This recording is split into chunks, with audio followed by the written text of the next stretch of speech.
Africa and all inhabitants of our beloved earth. Happy Africa Day. As we celebrate Africa Day, let's reflect on what our Pan-African fathers wanted to accomplish when they met in Addis Ababa, Ethiopia, back in 1963. They met to discuss the possibility of an Africa that was united, an Africa that spoke with one voice, an Africa that could only defeat colonization, an Africa that could only succeed at accomplishing and winning true economic liberation through unity. Through unity, meaningful unity of purpose. Sadly, when they went to Addis Ababa, Ethiopia in 1963, they were divided. We had the Casablanca group, who were Ghana, Guinea, Mali, Egypt, Algeria, Tunisia, Morocco, who said Africa for the Africans and African unity now. Sadly, they were not the majority. The others, who were the Monrovia group, they said, let's hold off on this unity thing. Let's go slow. My fellow brothers and sisters, Africa lost when the Casablanca group lost in 1963. They came out with a compromise agreement, which was the Organization of African Unity, which has since been renamed African Union. Since 1963, we have been going slow, which were the wishes of the Monrovia group. The only issue we've been able to accomplish since 1963 was the creation of the African Continental Free Trade Area, which is now seeing Africa going to the world stage as one customs union. The other wishes, which were the establishment of an African military, the establishment of a single currency, a single monetary policy, a single stock exchange, we have not been able to accomplish any of those building blocks for economic development. Let me remind you that at independence, African countries were given limited and, what I say in some cases, fake independence. But what was denied Africans was true economic liberation, because they understood in order for the Western world to continue to exploit Africa, economic liberation was to be denied Africans by any means necessary. Let me take you back in history, when the Africans were minding their own business and the invaders from the West descended upon them. They descended upon them and put in systems to see to it that Africa and her children were forever defeated and dominated, starting with slavery, then colonization, then the Berlin Conference, where they met for 4 months to come up with a policy on how to see to it that Africa and her children are forever defeated and dominated. The policies they put in place back in 1884 remain alive and well in Africa today.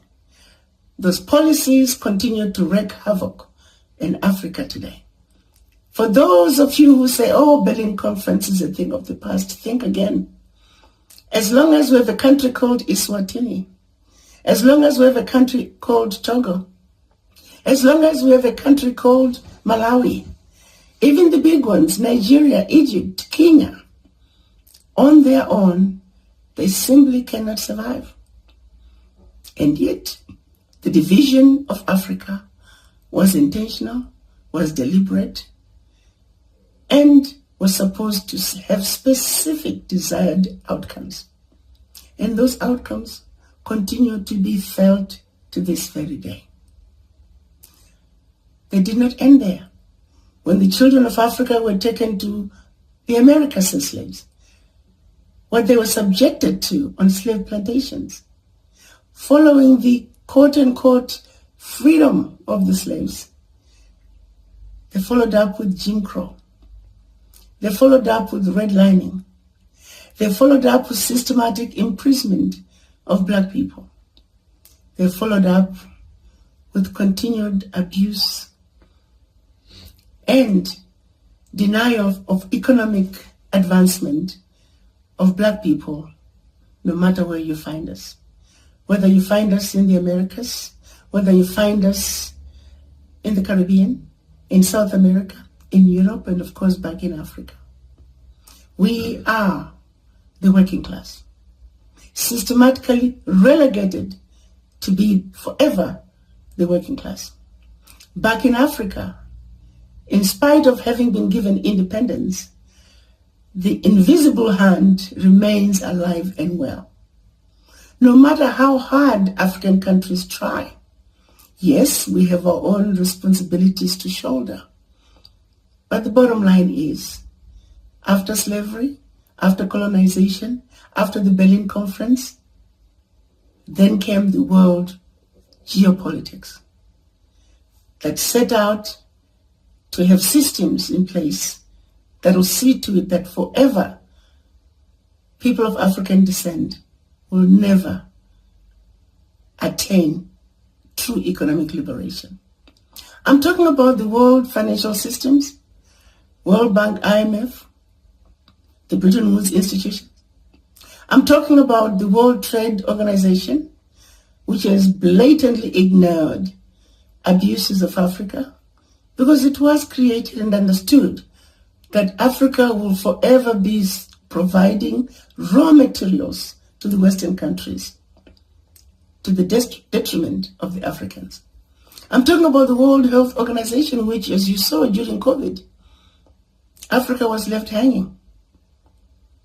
I'm talking about the United Nations, an entity that is supposed to be the watchdog for human rights around the world. The 3 members of the 5-member UN Security Council are some of the biggest abusers of human rights through slavery. Slavery, which is yet another war crime that no one is yet to be prosecuted. Colonization, which is a war crime to which no one is yet to be prosecuted.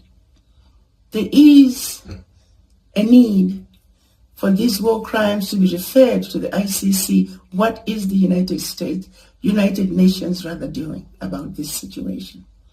The watchdog for human rights violations, at the realm of it, are 3 countries that are the biggest perpetrators of human rights violations in the history of mankind. And by that, I'm referring to slavery. All other nations, all other races that have been wronged, the Japanese, the American Indians, the Jews, you name it, they have been compensated. Reparations have been paid, and yet the biggest crime ever committed on any group of people through slavery, the people have never been compensated. The issue of reparations is way past due. One then looks back and says, as a people, why is it that we have failed to push back against these blatant abuses? Some of the most egregious ones, for example, the European nations that continue to refuse to retain the remains of our ancestors because they were classified as trophies of conquest. To this very day, evidence of murder, they refuse to return the remains of our ancestors for proper burial, just to give them simple human decency. United Nations sits back and watch this, and they say nothing. The artifacts, priceless artifacts which were stolen out of Africa, they don't deny it. Oh yes, we stole them, but we're not returning them. They're nicely displayed in their museums throughout Europe. Some are still in basements, not yet displayed. They simply refuse to give them up. Where else could this level of abuse occur except in Africa? Where else could the people also collectively fail to demand that what is right be done, it's because they defeated us where it matters the most, the mind. The mind is where they defeated us, where we have this inherent fear of those who don't look like us. My brothers and sisters, how long are we going to continue to allow those from the West, and now joined by those from the East, to continue to abuse us, to continue to exploit us? You see, you got to remember, when they invaded Africa, they invaded us as a continent. When they enslaved us as Africans. When they colonized us as Africans. When they exploit us, they exploit us as the continent, as individual countries. You take it to the next level. When we were taken away to the faraway lands as slaves, they enslaved us as black people. Even within the plantations, they divided us. They continued to use the rule of divide and conquer, and still they succeed at keeping us where they want us to be through using us as groups, putting systems in place as groups. Therefore, it only makes sense that if we are to undo what they are doing, we can only succeed if we also push back as groups. Small groups, if you are in a school situation, be it a university, come together as black students and fight your issues together, united. At the workplace, a group of black people, come together, fight for your issues, for your rights, united. As countries, come together, fight as a country and push back. As regions, be it the Caribbean, South America, in Africa, come together and fight these wars at every level as groups of us black people. That is how they defeated us. That is how we are going to defeat them. I'm talking about unity of purpose. This moment, my brothers and sisters, is calling for unity of purpose. The abuse of black people around the world has got to come to an end. We can no longer continue to accept the status they put us in to be the world working class to perpetuity. I refuse to accept that. As a black woman, I refuse that. As a mother, as a grandmother, I refuse to leave this world the way it is for my children, grandchildren, and generations to come. Something must be done. And it starts with you taking that ownership, taking that responsibility to wake each other up, to educate ourselves, to understand the genesis of why we are where we are as a people. We must come together, just like other races have done. Unity of purpose is what this moment is calling for. So as we reflect and celebrate Africa Day, let's make our ancestors proud. Let's pick up where they left when they fought the wars of resistance and resisted occupation, but lost because they were using bows and arrows. We have a responsibility to pick up where they left. We are the ones who brought humans into this world. The tallest pedestal belongs to us. We have given it up. It is time for us to reclaim it. Justice for all. We must come together and demand a world that is free of racism, bigotry, and hate. Justice for all. We must come together and demand a world that is free of racism, bigotry, and hate. We must demand a world that is righteous, free, and fair.